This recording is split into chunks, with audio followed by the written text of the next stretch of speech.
Bom dia, desejo para todos uma terça-feira de luz e paz.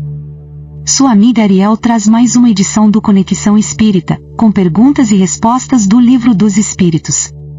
Hoje é dia 21, dia de cada um homenagear a língua do seu país. No Brasil, o Dia da Língua Nacional, 21 de maio, relembra a importância da língua portuguesa, que dentre mais de 6.000 línguas existentes, está entre as 10 mais faladas no mundo. Preservar a língua portuguesa é assegurar a preservação de nossa identidade cultural e a continuidade de uma comunicação eficaz e inclusiva. A língua não é apenas um meio de expressão, ela é o alicerce sobre o qual construímos nossas relações, transmitimos conhecimento e fortalecemos nossa conexão com o mundo ao nosso redor. Manter o português vivo é preservar a diversidade linguística e cultural de nossa comunidade global de mais de 260 milhões de falantes. É garantir que as gerações futuras tenham acesso às riquezas de nossa herança linguística e possam desfrutar das oportunidades que ela proporciona. Em um contexto onde há tentativas de comprometer a integridade da língua, é ainda mais importante reafirmar o valor e a importância de preservar o português em sua forma autêntica e rica em nuances. Vamos para as perguntas de hoje. Pergunta de número 128. Os seres que chamamos anjos, arcanjos, serafins, formam uma categoria especial, de natureza diferente da dos outros espíritos? Não, e são espíritos puros, estão no mais alto grau da escala e reúnem em si todas as perfeições. Comentário de Kardec. A palavra anjo desperta geralmente a ideia da perfeição moral. Não obstante, é frequentemente aplicada a todos os seres, bons e maus, que não pertencem à humanidade. Disse, o bom e o mau anjo, o anjo da luz e o anjo das trevas. E nesse caso ele é sinônimo de espírito ou de gênio. Tomamo-lo aqui na sua boa significação. Pergunta 129. Os anjos também percorreram todos os graus? Percorreram todos. Mas, como já dissemos, uns aceitaram a sua missão sem murmurar e chegaram mais depressa, outros empregaram maior ou menor tempo para chegar à perfeição. Pergunta 130. Se a opinião de que há seres criados perfeitos e superiores a todos os outros é errônea, como se explica a sua presença na tradição de quase todos os povos? Aprende que o teu mundo não existe de toda a eternidade, e que muito antes de existir já havia espíritos no grau supremo, os homens, por isso, acreditaram que eles sempre haviam sido perfeitos. 131. Há demônios, no sentido que se dá essa palavra? Se houvesse demônios, eles seriam obra de Deus. E Deus seria justo e bom, criando seres infelizes, eternamente voltados ao mal? Se há demônios, é no teu mundo inferior e em outros semelhantes, que eles residem. São esses homens hipócritas que fazem de um Deus justo um Deus mau e vingativo, e que pensam lhe ser agradáveis pelas abominações que cometem em seu nome.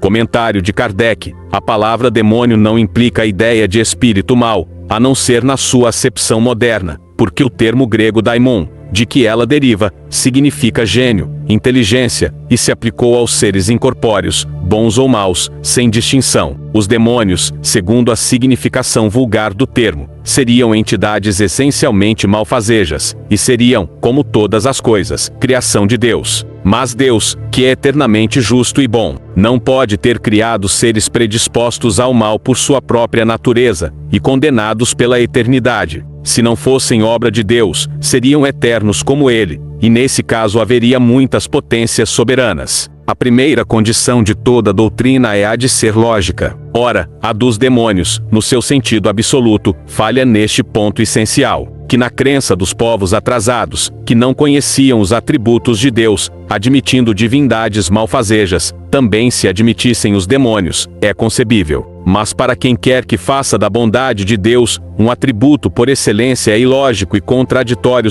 porque ele tenha criado seres voltados ao mal, e destinados a praticá-lo perpetuamente, porque isso negaria a sua bondade. Os partidários do demônio se apoiam nas palavras do Cristo, e não seremos nós que iremos contestar a autoridade dos seus ensinos, que desejamos ver mais no coração do que na boca dos homens. Mas estariam bem certos do sentido que ele atribuía à palavra demônio? Não se sabe que a forma alegórica é uma das características da sua linguagem? Tudo o que o Evangelho contém deve ser tomado ao pé da letra? Não queremos outra prova, além desta passagem. Logo após esses dias de aflição, o sol se obscurecerá, e a lua não dará mais a sua luz, as estrelas cairão do céu, e as potências celestes serão abaladas. Em verdade vos digo que esta geração não passará, antes que todas essas coisas se cumpram. Não vimos a forma do texto bíblico contraditas pela ciência, no que se refere à criação e ao movimento da terra? Não pode acontecer o mesmo com certas figuras empregadas pelo Cristo,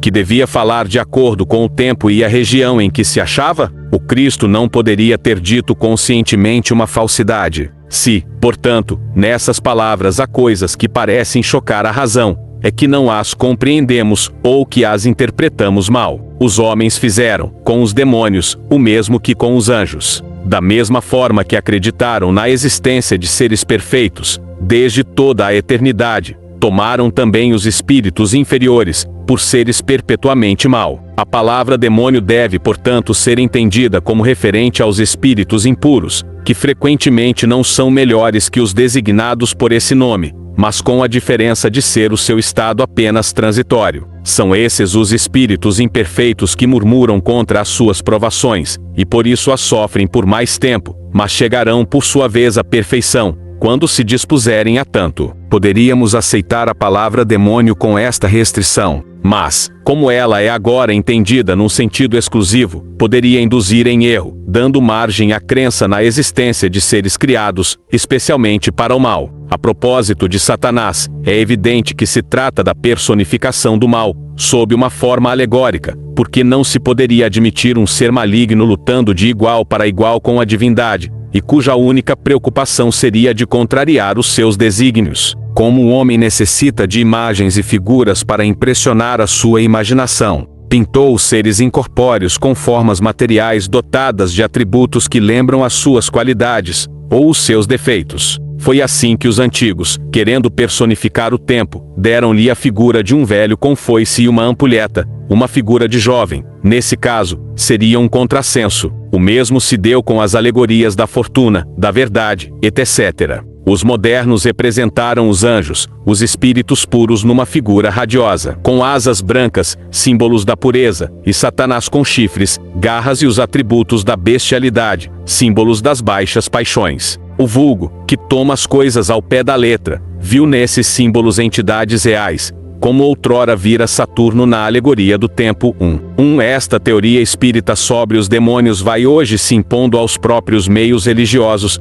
que mais acirradamente a combateram. Em O Diabo, o escritor católico Giovanni Papini a endossou, apoiado nos pais da Igreja. O padre Pierre Teilhard de Chardin, cuja doutrina aproxima a teologia católica da concepção espírita, considera o inferno como polo negativo do mundo, integrado no pleroma o mundo divino unido ao corpo místico do Cristo, e assim se refere aos demônios. O condenado não é excluído do pleroma, mas apenas da sua face luminosa e da sua beatitude. Perde-o, mas não está perdido para ele. Existe o céu e o inferno. Eis uma grande verdade. Mas inferno é só criação.